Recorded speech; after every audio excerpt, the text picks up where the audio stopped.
Աստված հավատարիմ է։ Դեյվիդ Վիլկերսոն։ Օր ապրիլի 21։ Իմ խոստումն այն է, ինչը ձեզ հարկավոր է։ Հավատքը շատ պահանջկոտ է։ Այն պահանջում է, որ մենք մեկ անգամ լսենք Աստծո խոսքը և հնազանդվենք դրան, չունենալով մեզ առաջնորդող այլ ապացույցներ։ Անկախ նրանից, թե որքան մեծ են մեր խոչընդոտները, որքան էլ անհնարին են մեր հանգամանքները, մենք պետք է հավատանք նրա խոսքին և գործենք ըստ դրա, առանց մեզ առաջնորդող որևէ այլ ապացույցի։ Աստված ասում է. «Իմ խոստումն այն է, ինչը ձեզ հարկավոր է»։ Ինչպես բոլոր նախորդ սերունդները, մենք նույնպես հարցնում ենք. «Տեր,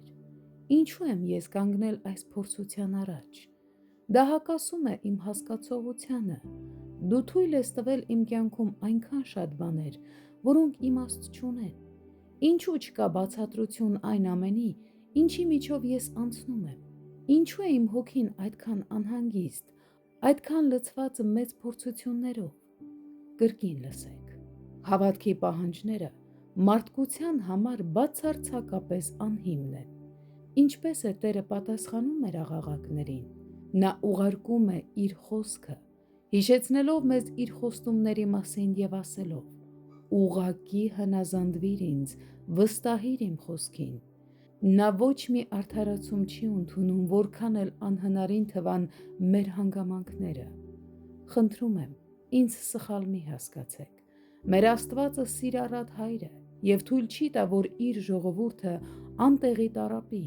Մենք գիտենք, որ նա ունի ողջ զորությունն ու պատրաստակամությունը հեռացնելու յուրաքանչյուր խնդիր և կոտրված սիրտ։ Նա կարող է միայն խոսք ասել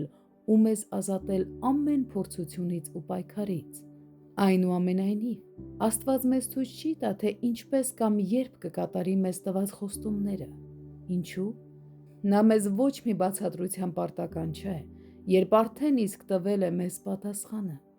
Իր Որդու մեջ նա մեզ տվել է այն ամենը, ինչ մեզ անհրաժեշտ է կյանքի և աստվածապաշտության համար։ Նա այն ամենն է, ինչ մեզ անհրաժեշտ է կյանքի կողմից մեզ նետված յուրաքանչյուր իրավիճակի համար,